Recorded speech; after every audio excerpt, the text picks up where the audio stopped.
If you want to learn about the book that actually began the craze for Charlie and the Chocolate Factory films, and want to hear about the deeper and complete story, stay tuned.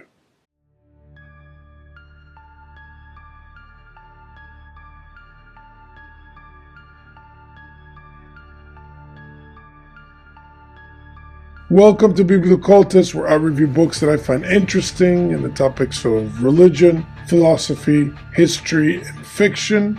Please remember to subscribe to my channel, click the bell for notifications, like the video, share the video, comment on the video, and don't forget to follow me on X. That's where I put all my latest updates. And also check out my new merch store. That's where I put a lot of the posters that I post on X and even on YouTube with very cool quotes from the books that I review. So if you like a particular book and would like a shirt, for example, or a coffee mug with the quote, with the logos, etc., that's where you can go and really support the channel to help it grow. And hopefully the channel can grow to a point in which I can do this permanently, meaning I can do more videos a week and that kind of thing, and also take your suggestions. In this episode, I'm going to go over Charlie and the Chocolate Factory by Roald Dahl.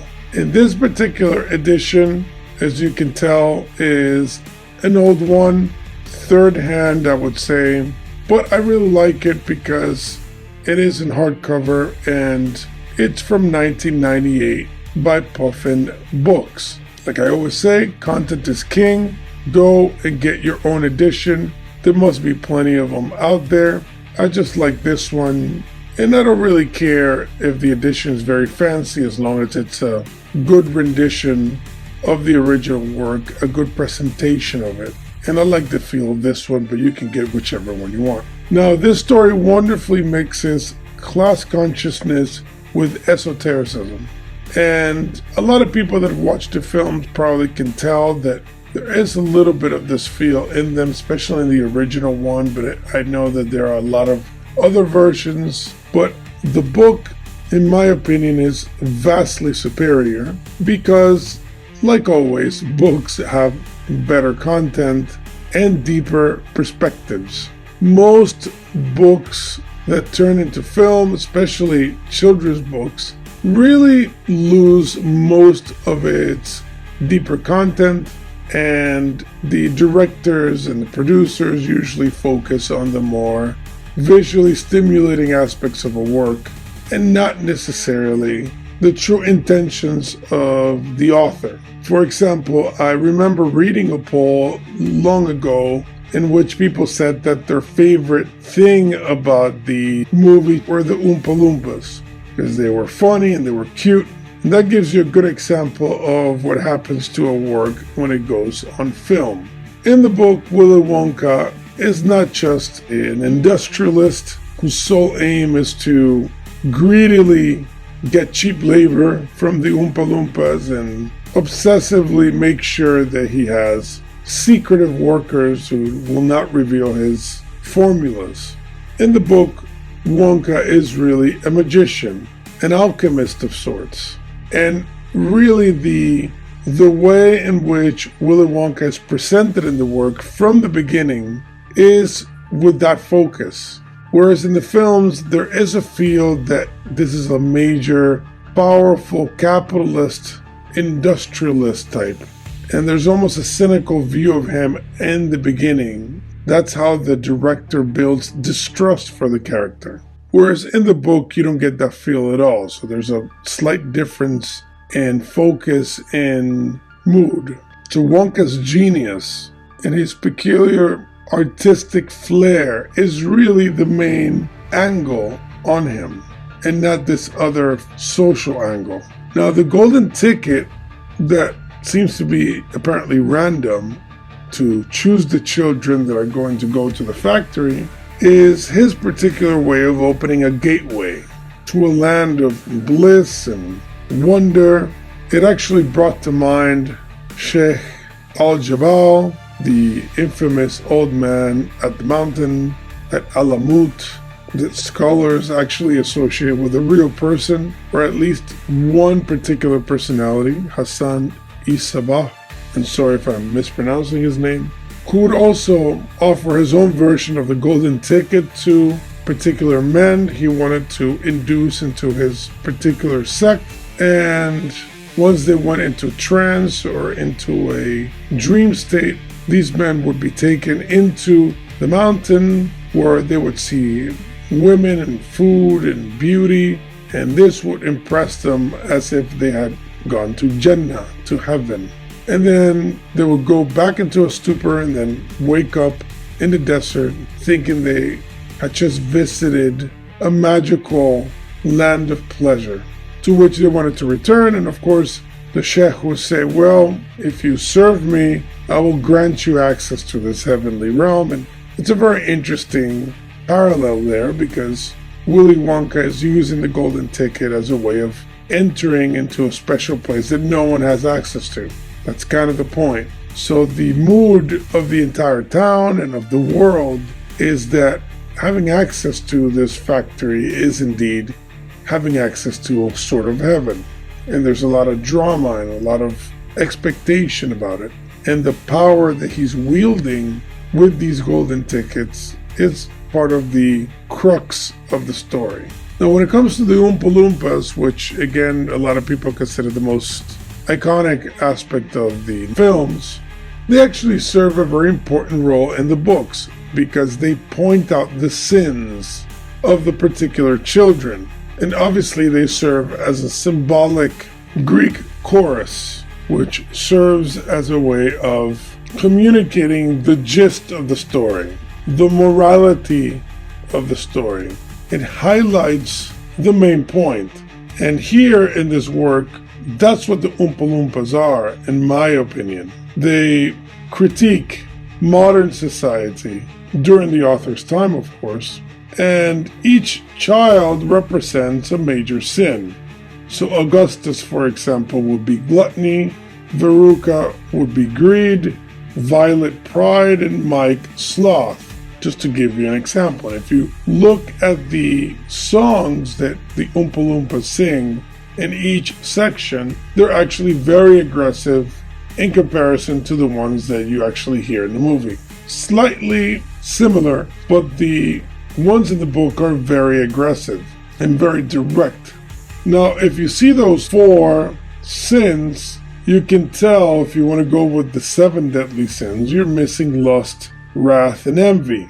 And some people can argue that Charlie Bucket is envy because of his desire and feeling when it comes to going into the factory, of other children getting the ticket but not him, that kind of thing. But again, because he is the avatar of goodness in the story, I would caution with seeing it that way. But if you want to fit it into the 7 deadly sins, it makes sense. And then the other 2, wrath and lust, I could understand why Dahl wouldn't want to have those 2 in the middle of a children's book. Now, of course, this is a personal speculation, and I'm pretty sure other people have already made this connection of the 7 deadly sins. I don't think it's a perfect fit, but I think it's an interesting thing to consider. Now, to make my case and to point out also the awesomeness of the Oompa Loompas in their role as a Greek chorus, I'll read an excerpt of 3 of the children's songs, and then I'll read a fuller one for a 4th that is my favorite part of the entire book. Augustus Gloop, Augustus Gloop, the great big greedy nincompoop. How long could we allow this beast to gorge and guzzle, feed and feast on everything he wanted to? Great Scott, it simply wouldn't do. So that one obviously is about gluttony. Very straightforward. The other one, these are Veruca's newfound friends that she will meet as she descends, and this is the price she has to pay for going so very far astray. Who spoiled her then? Ah, who indeed? Who pandered to her every need? Her loving parents, Mom and Dad. And that is why we're glad they fell into the garbage chute as well. So in this one, obviously, we're talking about greed and the spoiling of the parents, which I think is a very important issue that the book contends with. How horrible a human being will become if they get spoiled, if they believe they're entitled to things and to treatments. And I think that's one of the worst sins of the modern world. Most people, they think they're entitled to so many things, makes them horrible brats.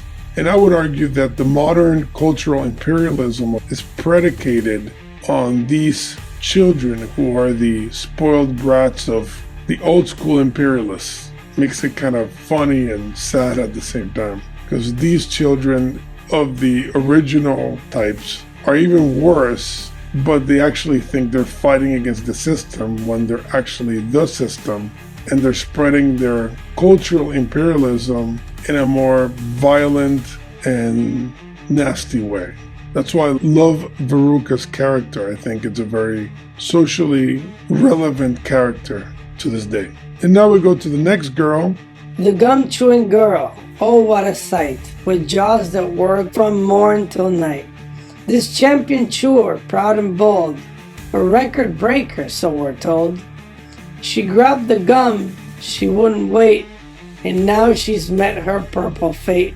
For years she's bragged and chewed away, ignoring all we had to say. A silly dope, a swollen mass, her pride has turned her to alas. So this is pride, and again, another deadly sin, and also a horrible one, especially the braggadocious type. And now we get to sloth. Now, in the case of sloth, the author uses this particular character to make a very important critique, and it became my favorite of the entire book because of the very relevant aspect of the story. Now, these days, some of this may not apply as much, but if you transfer it from TV to internet, it would be the same thing. So here it goes. The most important thing we've learned so far as children are concerned is never, never, never let them near your television set. Or better still, just don't install the idiotic thing at all. In almost every house we've been, we've watched them gaping at the screen. They loll and slop and lounge about and stare until their eyes pop out. Last week in someone's place, we saw a dozen eyeballs on the floor. They sit and stare and sit until they're hypnotized by it, until they're absolutely drunk with all that shocking, ghastly junk. Ah yes, we know it keeps them still. They don't climb out the window sill. They never fight or kick or punch. They leave you free to cook the lunch and wash the dishes in the sink. But did you ever stop to think, to wonder just exactly what this does to your beloved tot? It rots the senses in the head. It kills imagination dead. It clogs and clutters up the mind. It makes a child so dull and blind, he can no longer understand a fantasy, a fairyland. His brain becomes as soft as cheese. His powers of thinking rust and freeze. He cannot think, he only sees. And the entire song by the Oompa Loompas is spectacular when it comes to this topic, but just wanted to give you a feel for it. And I 100% agree with this perspective by Roald. But like I said, these days, you could argue that TV sets are on their way out, or at least the way they used to be, because now you can use a TV set and then stream or direct your computer to the screen. It ends up being the same thing, although I would argue that the programming component of television is lessened by you choosing your own thing in YouTube instead of being force-fed particular things. But still, I think for children in particular, it should be removed until they've acquired maturity, and they should spend their time in sports and reading and developing family relations that are healthy and loving, etc. But I digress. Point is, the story kind of directs the reader into that understanding in general, in the totality of the book. So, to conclude, it's a beautiful and short children's book, and it has beautiful philosophical core, a moral tone that I think is very good, and I think it is much better than the movies, of course, because of this particular angle in the work. Now, of course, the movies are fun too. My favorite is the original with Gene Wilder, because I think he's a genius in the way that he interpreted the character. I think he was able to capture the innocence and simplicity that a lot of ascetics contain. So he played it almost as an alchemist, magician, ascetic, innocent-like, full of wonder himself, but with a dark underpinning. I think that's a great representation of Willy Wonka from the novel. Most other presentations of the character, I think, missed the mark. Anyway, please get a copy of the book and read it, and put in the comments what you think about it, if you liked it, if you didn't. If you see different things, for example, if you don't agree with the 7 deadly sins, but you see something else, what it may represent. I always love reading other people's comments when it comes to that, so feel free to do so. Please remember to subscribe to the channel, click the bell for notifications, like the video, share the video, and comment on the video. I will really appreciate it because it helps the channel grow. So thank you for being with me. See you next time.